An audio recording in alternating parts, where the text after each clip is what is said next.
Welcome to another edition of the Giants Huddle podcast, brought to you by Citizens, the official bank of the Giants. John Schmeelk, Paul Dottino with you, joined by Jim Miller, afternoon drive host on SiriusXM NFL Radio, former NFL quarterback. Once a Giant, always a Giant. Jim, how are you, man? Good to be with you guys. And yeah, I know the Giants are probably looking deep and hard at the quarterback spot. A year ago, I thought it was going to be McCarthy. They ended up going Malik Neighbors, and you're still looking for a quarterback, but I digress. But at least Malik Neighbors is pretty good, so at least they do have that going for him. Yeah, he's a great player. So, want to go here.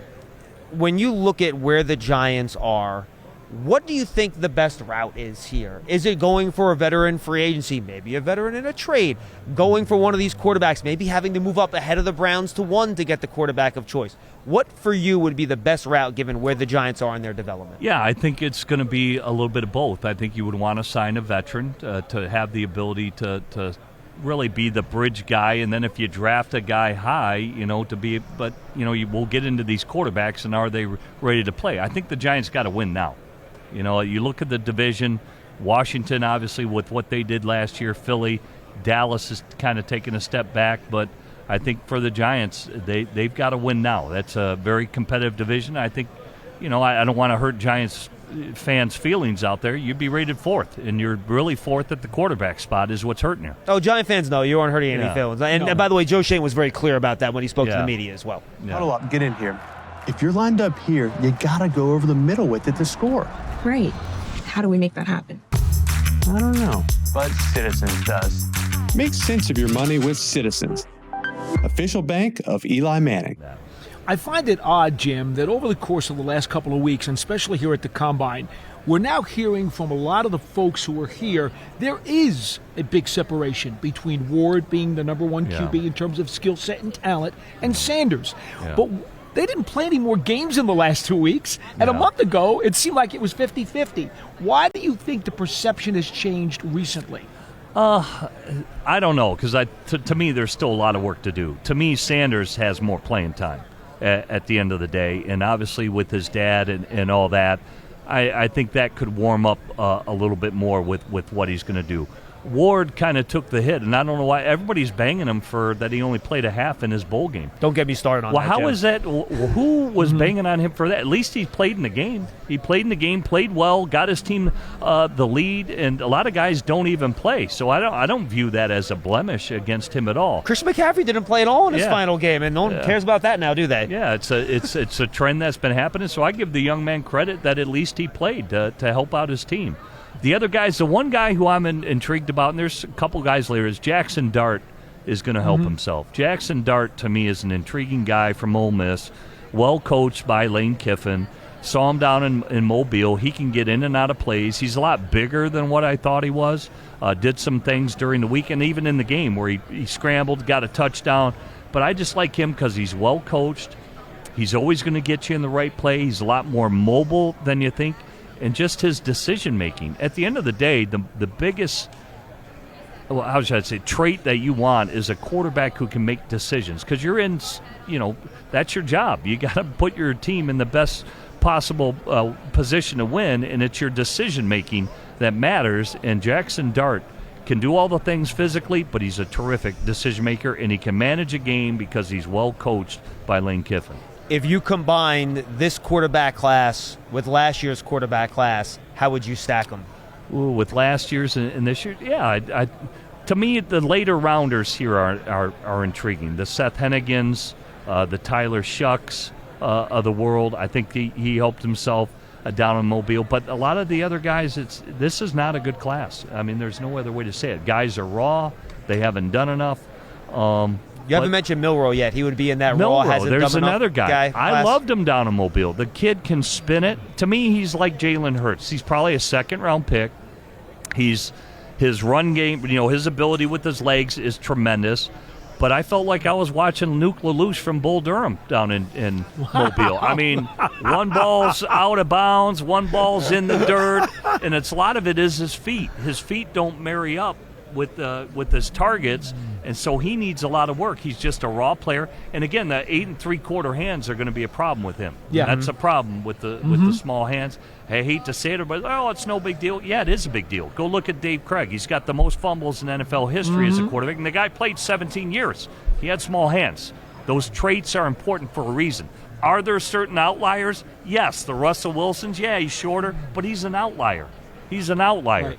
A lot of teams have a hard time. I'll give you a case in point, another player in Mobile. Willie Lampkin, the North Carolina offensive lineman. Right. A lot of teams won't draft him because of the traits. He's not tall enough. He's not big. But if you go watch him, he's a great player. He blocked everybody down He's there. a really good player, but here's the problem. Here's how GMs look at it. We can't have a team full of outliers. If you have a team full of outliers, that's going to be tough to win games. I get that, and that probably is true, but Willie Lampkin can play. Absolutely. At the top, how would you stack Ward and Sanders against May, Williams, I'm going to forget someone, Nix, Penix, McCarthy, and Daniels? All those guys last year to me are better. All six you would have ahead of even Cam Ward. All those guys are better. They're just, I like Ward's arm, all that. I think he's raw. But Penix, think about the guys last year. From Williams, Jaden Daniels was probably the most polished quarterback I've ever seen with what he did his rookie year. Well coached by Herm Edwards, what he did at LSU under Brian Kelly. And Brian Kelly, we interviewed Brian Kelly, he said, we didn't even emphasize his strengths because they had Neighbors and Thomas. It was all the down-the-field throws. He goes, we didn't even tap into his best abilities as a quarterback, and really Cliff Kingsbury did. But that Jaden Daniels and Williams and Drake May, look at Drake May we went to training camp, his first practice. Dude, nobody could go fishing because every ball was in the dirt. He was killing all the worms. By the end of the year, what he did, he showed a lot of growth. Oh, yeah. A lot of growth towards the end of the year. But all those guys, especially those top three guys, and I'd say McCarthy too, because McCarthy blew it away in the interview room. When he got up on the board, that's where he blew it away. He was exposed to a lot at Michigan. I thought the Giants were going to take him over Neighbors. I really did, because otherwise you may not be talking about quarterback this year if you drafted him last year. And I get that Neighbors is awesome, but you still have the same problem. No, You need a that's fair too. There's one other quarterback that we didn't mention, kind of in that back-end cluster. Doesn't have the greatest power arm, but Will Howard does have a lot of other good traits. Yeah. And boy, in the playoffs, the college football playoffs, he did really well. Yeah, I've got to dive into him more, and you're probably right. Because you want to be able to make all the throws, and that's one thing that some guys just. If you see them up close and impersonal, and when you watch the tape, hey, can they drive the throws and make all the necessary throws? So I personally got to do more homework on Howard. And so we'll see where it goes with him. But every team needs them. You got to draft and you got to develop these guys because at some point, it's going to happen. It's going to happen that you're going to have to turn to these guys, and if you don't develop them properly, you're going to have issues. You played the position, Jim. Phil Simms has been telling us for years that a lot of these arm strength issues with some of these guys, you can enhance that some with the torque and the way you actually use your mechanics. Now, you can't necessarily get a howitzer out of a guy who's got an average arm, but you can adjust it. People think your arm is all there is. Your arm is just the whip. It's just the whip. The strength and the power of your throws comes from your glutes, your ass. It comes from your core, comes from your thighs. Like Phil Simms he's a big, thick guy. Yeah, he is. Big thighs, big glutes, and big core. The arm is just the whip. It's the last whip. It is that almost like a golfer, boom, or a batter, boom, when you get those hips, when you push off, that whip and how you torque through, and then the arm is just the whip and how it comes out. But it's the power of your lower body and your core that really can accentuate or improve your arm strength as a quarterback. Giants Huddle Podcast brought to you by Citizens, the official bank of the Giants. From game day celebrations to your everyday financial needs, Big Blue fans can get the most out of every moment with Citizens. Learn more at citizensbank.com. Joined by Jim Miller. Jim, I want to touch on this with you.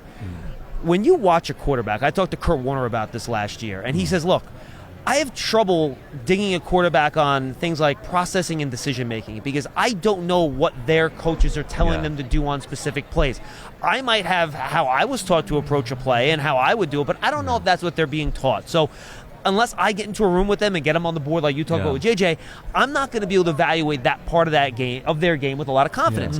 And to me, for people on the outside like us, that's scary because we don't get one-on-one time in front of a board with these guys. And for an MVP like Kurt Warner to have trouble figuring that stuff out, I'm not going to be so arrogant to say that I can figure it out. So how do you, as a former quarterback, evaluate that part of the quarterback's game, which really is the most important thing when all is said and done? Well, there are things on tape that you can glean from it. And Kurt is right. You can't assume anything about what a player is coached. But when he arrives to you and how you coach him, and if you cover all the bases, you now know you've communicated to the player that this is what needs to be done. And, from here on out, that's the way it needs to be. And I'll give you a case in point about Justin Fields because I cover the Bears. They played the Minnesota Vikings. Everybody knows when you go into a game, you have a script, and you're going to follow that script. The first play of their script was an empty play. Empty, there's no backs in the backfield. He gets sacked on the first play of the game. That should never happen. Right. Should never happen. You've got 5 guys, right? There's no back. There's 5 guys blocking. They bring 6. You're hot. Or you got to get rid of the ball. You got to audible the play. And to me, for Justin Fields, it's about preparation. And I'll give you another example about Justin Fields. They are beating the Denver Broncos. They come out at the half. First series, Justin Fields, Bears call a bootleg naked. It's called naked for a reason. You're responsible for the end man on the line of scrimmage. And ironically, it's his former teammate, Jonathan Cooper, who's the Sam backer.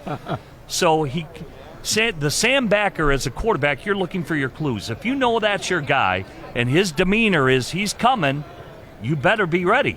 Justin, so the quarterback, the coaching point is, so like what Kurt's saying, so Justin should have been taught, if you know the Sam backer's coming, it's your guy, abort the fake on the bootleg naked. Abort the fake, get depth. Instead, he goes through his fake lazily because he doesn't know the guy's his, and then he comes out, he gets blown up, and Jonathan Cooper, it's a scoop and score for a touchdown, Bears lose. Bears lose. You're still annoyed about it. Yeah. I can see that. Because that's his job. Right. That's his job. How do you not know your assignment? Right. It's embarrassing, quite frankly, that you don't know your job. Do your job. And so those are things that Justin needs to do to get better. It's his preparation. It's not the talent. Everybody knows he's tough, he's big, he's physical, he can run. He's all those things. But you got to prepare. Preparation is everything at the position because one bad decision or not knowing your assignment cost you the game like it did the Bears. So he better prepare a lot better moving forward or he'll be back up the rest of his career. If you want to know how to manage 2 minutes of crunch time football, I'm your man. But if you're wondering about a long-term financial plan, you should talk to Citizens. Hey, I can also talk lawn care. I'd like to learn about a mowing routine. Yes, I knew I could help. Make sense of your money with Citizens. Jim, I want to ask you a little bit of a step-back question for a moment. We know the Giants will have a different quarterback room and a different quarterback situation this year because they only have one guy right now, Tommy DeVito, who is in the room. But Brian Daboll and the ownership, John Mara, have publicly said that they are going to consider possibly changing the play calling. As you know, Brian Daboll took over the plays last year. Mike Kafka had done it before. I don't know how much Giants tape you've watched over the last 3 years, but I'd love to get your impression, understanding that the talent on offense was challenging because of a number of reasons. The O-line's been awful. I mean, there's no way to say it. Well, that's another way to say it. Yeah, Daniel Jones didn't have a shot. Even when Barkley was there, I think Barkley was hurt when Daniel Jones was in there. And I don't care if you had Joe Montana back there. They got to block better up front. I mean, that's where it started. I mean, look at Philadelphia in your division. That offensive, they won in the trenches, both offensively and defensively.